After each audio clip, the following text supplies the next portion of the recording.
zolimana ndi moyo zinzochuluka. Akuti masiku ano zolimana ndi moyo ndi zochuluka, mafetereza ma Jackson chani siringamake. Anyway guys, thank you so much guys. Ndithu lero takubweretserani nkhani imene yangochitika kumene yomwe church cha Synod, Nkhoma Synod amene aja chimene atulutsa chikalata chibaluwa chimene chikusonyeza kuti sichikupereka good news kwa boma lomwe lilipoli komanso kwa mtsogoleri wa dziko lino. Mabe iwowo nanga angatani, nanga si iwowo ndi anthu opemphera, ndi anthu a Mulungu, nde sangakhale ndithu ndikumanena zinthu zoti kulibe kapena zinthu zabodza. Akuyenera kuyankhula mmene zinthuzo zilili. Ndi chikalata chimenechi guys ndikuwerengereni achilemba mchizungu komano mmene mwa ashura zinthu zokwana 9, ndipo zinthu ziwiri ndikuti akuti boma ali ndithu lachita bwino, zinthu ziwiri zokha, koma zinthu zonse 7 zimene zonse ndithu ndi mavuto okhaokha. Ndipo chomwe anenanso amema wanthu ampingo umenewo amene onse amene mapemphera ku Nkhoma Synod Church chimene chichi nonse umu muluthenga wanu akuluakulu anu akutchalitchi wanu atumiza uthenga. Ndiye kalatayi ndikuwerengereni motere, tiyambe ndi poyambirira.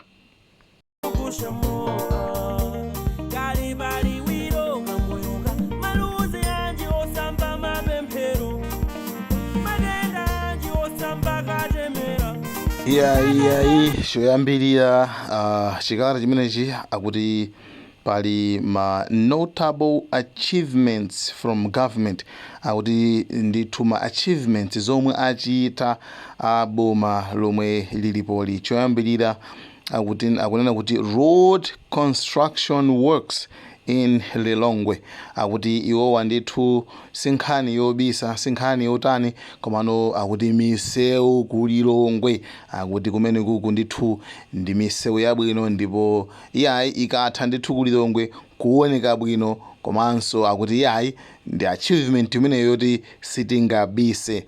Imeneyo ndi point number 1 imene alemba mu chikalata chawo, akuti iyayi ku Lilongwe kuli bwino kwambiri. 1 2 chachiwiri chimene boma ili akuti lachita tsopano, chachiwiri akuti ndi commission of inquiry for the death of former vice president Dr. Saulos Klaus Chilima, akuti ndithu commission of inquiry ya Dr. Saulos Chilima ndi achievement ina imeneyo. Alekeza pompo basi, iwo ndithu alekeza pompo.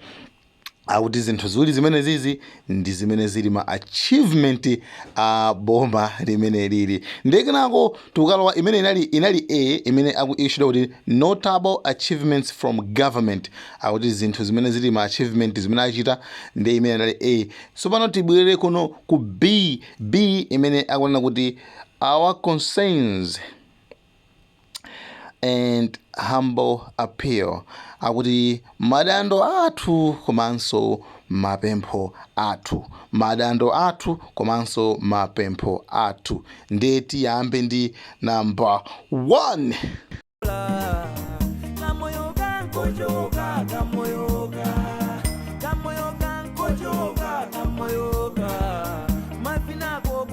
Tikutero pa number 1 akuti hunger and non-availability maize in ADMAC depots, akuti ndithu dziko kuno kuli njala.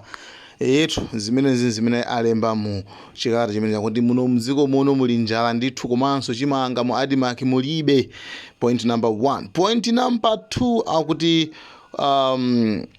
continued forex shortage and economic challenges, akuti kusowa kwa ndalama zakunja mudziko muno, kusowa kwa ndalama zakunja mudziko muno, komanso mavuto azachuma, economic challenges, akuti mavuto azachuma mudziko muno. Imene number 2. Tipite pa number 3 akuti persistent fuel scarcity, akuti ndithu kupitirira kosowa mafuta mdziko muno, mafuta nkhani imene si achilendo, akuti yayi zimene zizi ndithu zimene zatipangitsa ife kuti kalata imeneyi tiyilembe. Komanso number 4 akuti lack of drugs and medicine in the public hospitals.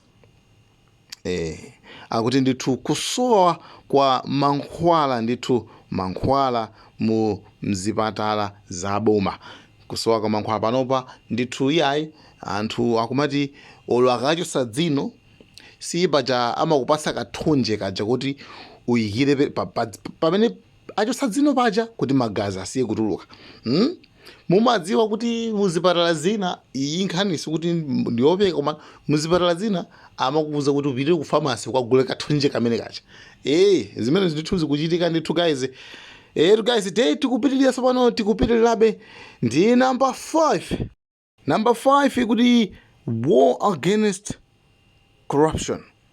Akuti nkhondo yomenyana yothana ndi katangale.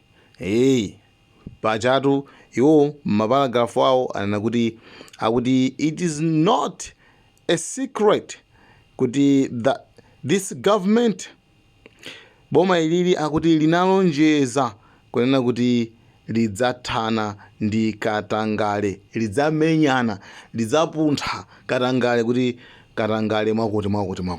Akuti zimene zonse ndikuti si nkhani ya chilendo yayi, koma pakadali pano tikuona kuti chinyengocho ndi chili pa west. Katangale ali pa west mu boma la Tonse Alliance. Iwo ndimene alembera papa kuti iyayi katangale simukuthana nayo akuluakulu, ife ndithu munangoti namiza pa nkhani yokhuzana ndi katangale. Tipite ku number 6. Political violence. Akuti ndithu pali kuti njiriwa ndina kuti chasi political violence. Violence kuononga komano pazifukwa za ndale, ziwawa pazifukwa chichawo chabwino chimenechi, kupanga ziwawa pazifukwa za ndale. Yes, akuti ndithu iwowa akupempha apapa tsopano anena kuti both parties, mbali zonse, kuti chonde tisagwiritse ntchito anyamata kuti akapange ziwawa pazifukwa za ndale. Number 7 imenenso ili yomalizira akuti police unprofessionalism. Akuti apolisi ndithu akanika kugwira ntchito mwa professional. Apapa zikuoneka zoti apolisi akugwira ntchito mwa unprofessionalism.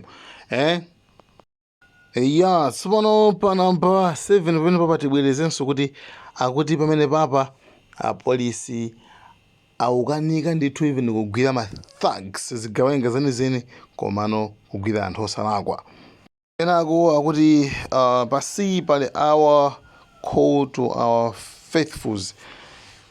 Akumema wanthu achalichi chimenechi akuti mupange register chauzika chicha, akuti mukavote. Akuti ndiye musakanika, ati mukavote kumene kuchifukwa ndizokufunikira kuti mukavote. Koma kuti akosana nene kuti mukudziwa kale sabo. I think many ankhwale njombe kuti mukudziwa kwankho kwa anthu akuluakulu.